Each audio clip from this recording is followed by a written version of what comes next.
We've got a lot of the vaccine activism, and it's great.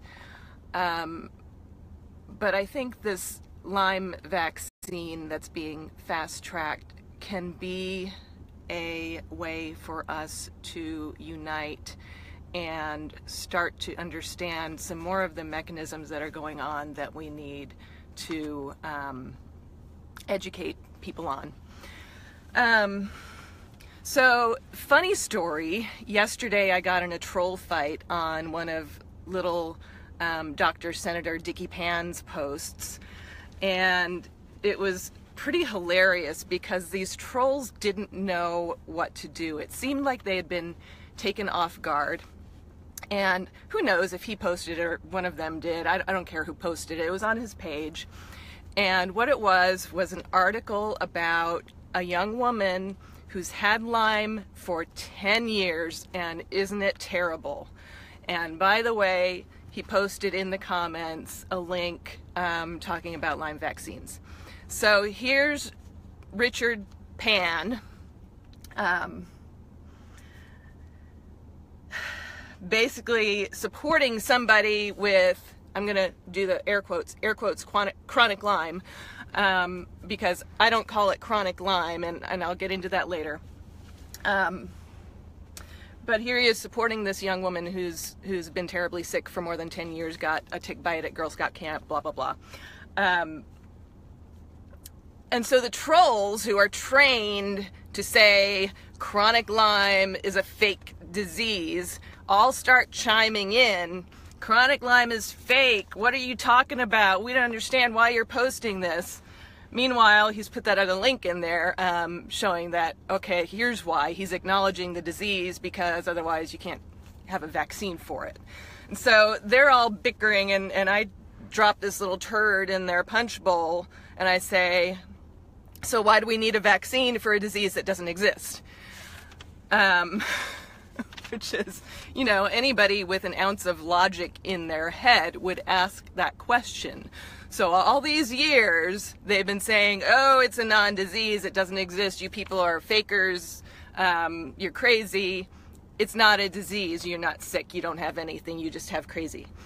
And now here Pan comes along, vaccine pusher supreme himself, saying, oh, by the way, we need a Lyme vaccine. So ding, ding, ding, red flag. If that guy is jumping on the Lyme vaccine bandwagon, then we better get our wagons circled and figure out what we're going to do about it. I'm serious, because I'll tell you later why we cannot have this vaccine. So these trolls, they just start deleting all the comments they don't like, and of course throwing around their big words like pseudoscience. And eventually they look like they're arguing with themselves because they've deleted everybody else's comments. But then the interesting thing that happened was they changed the argument. So they realized that because I dropped that turd there in their conversation, they can't deny this chronic illness anymore.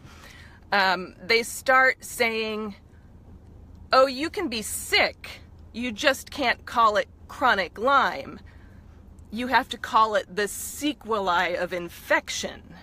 So they're saying the infection's gone, which is wrong. It's you know, 100 years ago, published science said that you can't kill the spirochetes even with arsenic, but whatever, that's beside the point. Anyway, you know, they're saying it's a semantics thing, that you crazy people aren't getting any treatment because you're calling it the wrong thing. And I've already said at this point, you know what? We don't care what you call it. Call it snuffleupagitis for all we care. You know, we just want a test that works.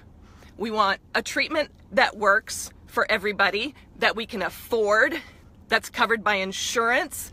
We want our friends to stop committing suicide. We want our kids to have fulfilling lives that are not ruled by chronic illness. And we want to be well ourselves. So, you know what? Call it whatever the fuck you want. But we're over this, damn it. We're not playing these games. So, I made some notes. I'm sorry, you get me worked up. I gotta refer to my notes. So basically, these people, they're self-proclaimed health professionals. So basically they sit around and they're jerks to sick people. What kind of health professional just plays around on Facebook every day, right? What do you know if that's all you do?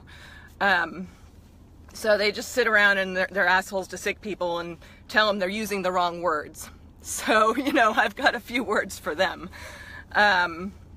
And we know very well what words they want us to use, and that those words are bogus as well. So we don't use the words post-treatment Lyme disease syndrome, and we don't use post-Lyme syndrome. What we use are words that are more descriptive of the actual illness, so that people's illness is validated. What we have is really a B-cell AIDS, and people are very, very sick and they're disabled.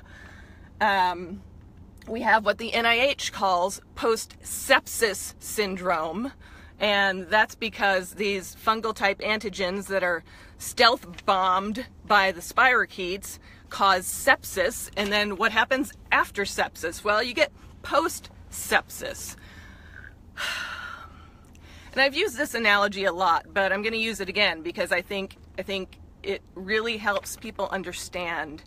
And if you have not heard of it, I want you to look up the New England Compounding Center fungal meningitis scandal. This was, I think, 2012, where this compounding pharmacy distributed a steroid injection that was contaminated with a couple different types of molds or fungus from the compounding lab. And it killed about 70 people. There are ongoing lawsuits. Some of the people from this lab have actually been prosecuted and are doing jail time. Because what happens when you inject a fungus into a person, or a fungal-like antigen, or a TLR2/1 agonist. TLR is toll-like receptor, and that is the immune receptor that manages these types of antigens. What happens is it goes into overdrive, and then all of a sudden your immune system starts producing all these other anti-inflammatory cytokines to shut down the sepsis, to prevent death from sepsis. Well, that shutdown is permanent. So you've got permanent immune suppression, and therefore you've got an AIDS-like disease. So permanent immune suppression, herpes viruses are reactivated, and that is what is primarily driving the disease. That's what drives what they call the new great imitator diseases. It's the herpes viruses, the Epstein-Barr, the CMV, the HHV6, all that stuff. It's all in your brain. It causes the brain fog. It causes the dementia, and when you can't find the words, like making up words here as I go along. So that's what the disease is, and those are the words we use. We don't pussyfoot around with this post-treatment crap, because nobody's getting treatment, nobody's getting tested for real. There's no real test out there. We all know this. So here are the two things that are happening. That was all prelude to what's going on politically. So, number one, we all know at this point that the FDA is fast-tracking a new Lyme vaccine, which is complete and utter BS.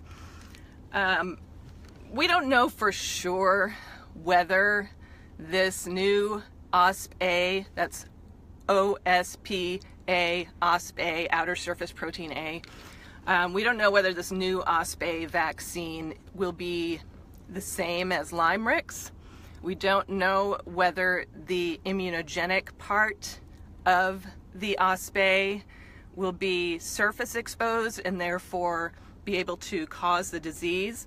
However, if you look at the published research that they've done on this vaccine in development, it says that the lipids are necessary to cause the immune response. And guess what? That's the same thing as OspA from Lyme disease. It's the lipids. So that's why I say it's the lipids, stupid. It's the lipids, stupid. It's the lipids. They cause this sepsis, and then after sepsis, what do you get? You get your post-sepsis. You get your B-cell AIDS. Your immune system is shut down. You've got all the herpes reactivated, just like I said. So we've got to shut down this Lyme vaccine for one thing. And it appears that little Dickie Pan, let's just call him Dick, sounds like he's getting on board with it, and he's going to start pushing it. So I am putting this request out to our friends in the vaccine activism world to get with us on this. And please, this could be an extraordinarily disabling vaccine if it's allowed to go on the market. There are already 180 test subjects who are getting this stuff in trials. And they're fast tracking it. Phase 2 is starting in January.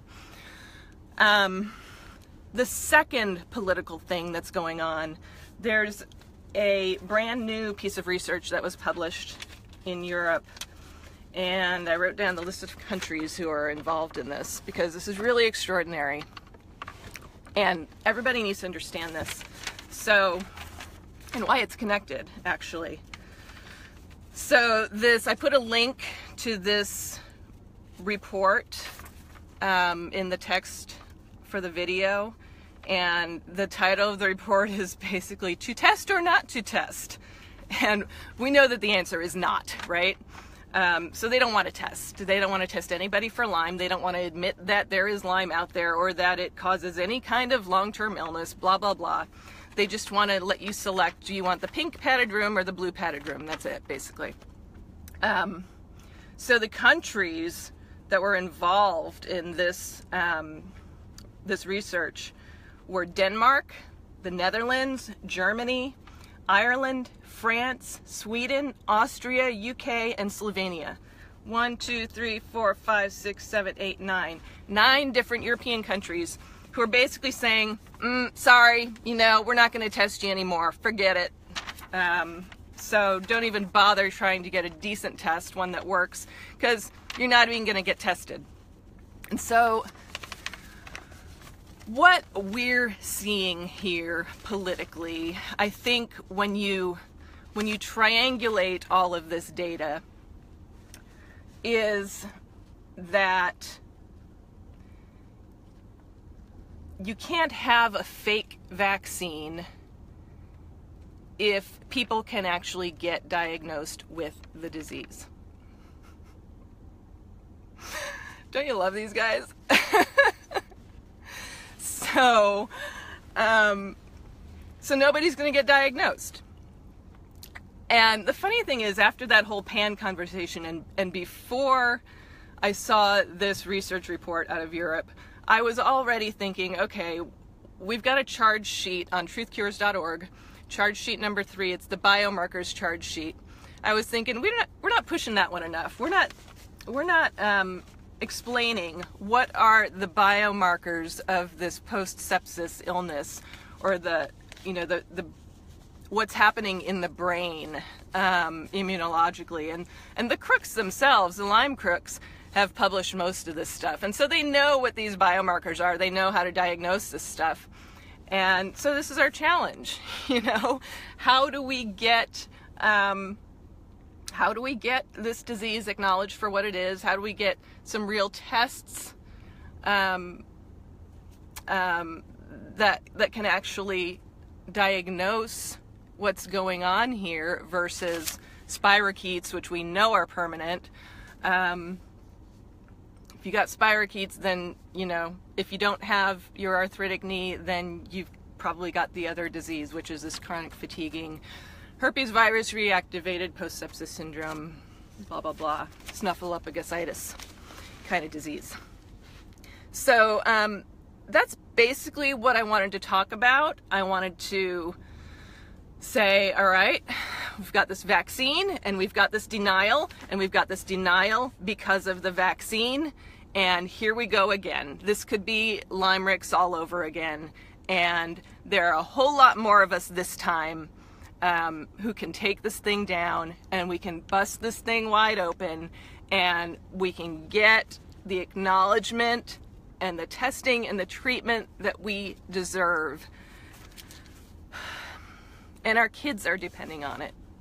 So I think I've talked enough. I'm thirsty. I'm gonna knock my phone off the car seat pretty soon. But thank you all.